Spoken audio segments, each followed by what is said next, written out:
Well, Semper Gumby means always flexible, and that's an appropriate motto for all military families that Elaine Brye has adopted. It's part of her arsenal of coping techniques as the national spokesperson for parents with children who are serving in the military.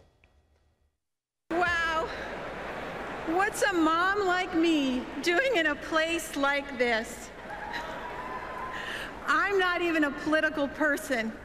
But what I am is a military mom.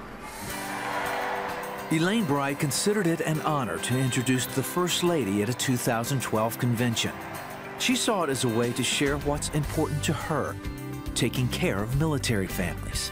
With 4 children serving in America's armed forces, she understands the worry, the missed holidays, the tearful goodbyes that every military mom has to face. In her book, Be Safe, Love Mom, she offers encouragement and guidance to moms navigating life on the home front. Well, please welcome to the 700 Club, Elaine Brye. Elaine, it's great to have you here. Well, thank you so much for having me. Do you know anyone else who, like you, has 4 children serving in 4 different branches of the military? I don't know 4 different branches. I know families that have 4 in 2 branches, but I don't know anyone else quite like our family. You know, we live in a military area here, so we are so aware of the challenges that families face and the sacrifice that's paid. How do you sleep at night?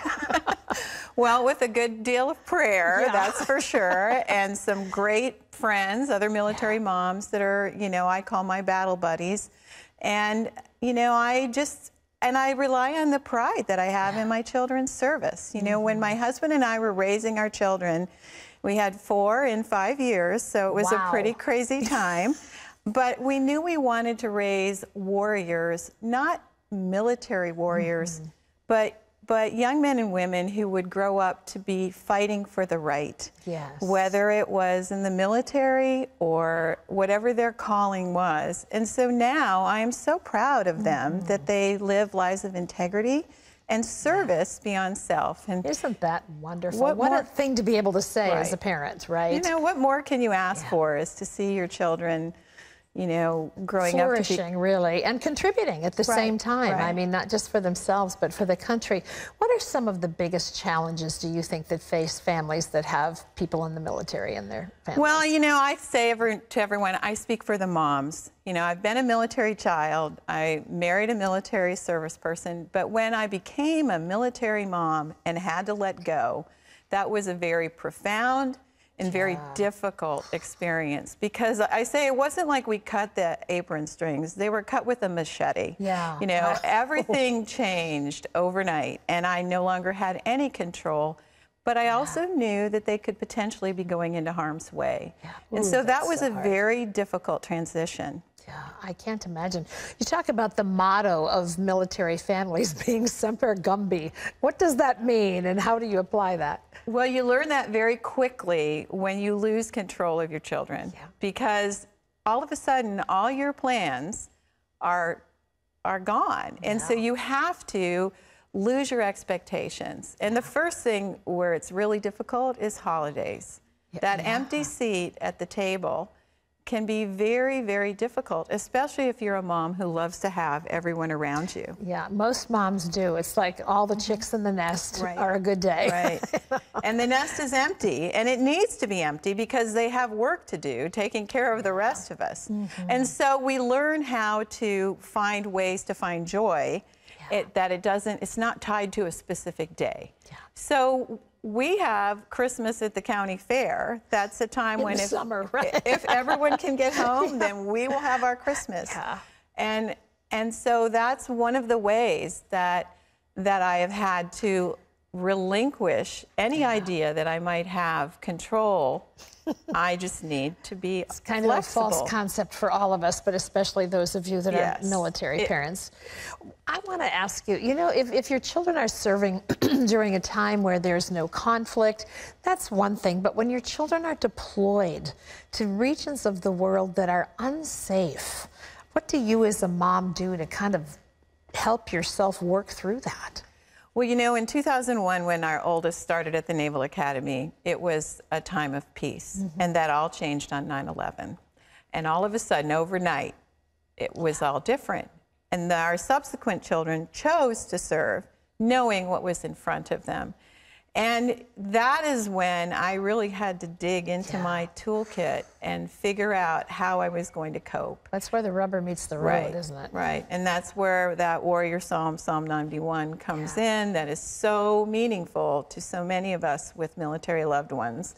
And my other little trick was I started to knit, which sounds kind of silly, but that mindless working of the hands tied into the brain, tied into the heart, praying, I say every prayer stitch, and that will calm me on times when I am really afraid.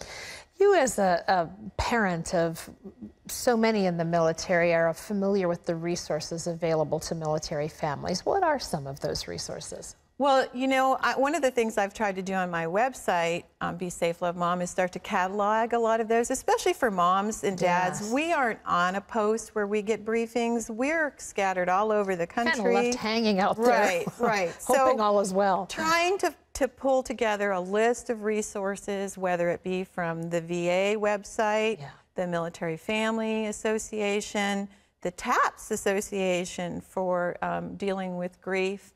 You know, so those are a lot. That's part of my goal. This is not just a book.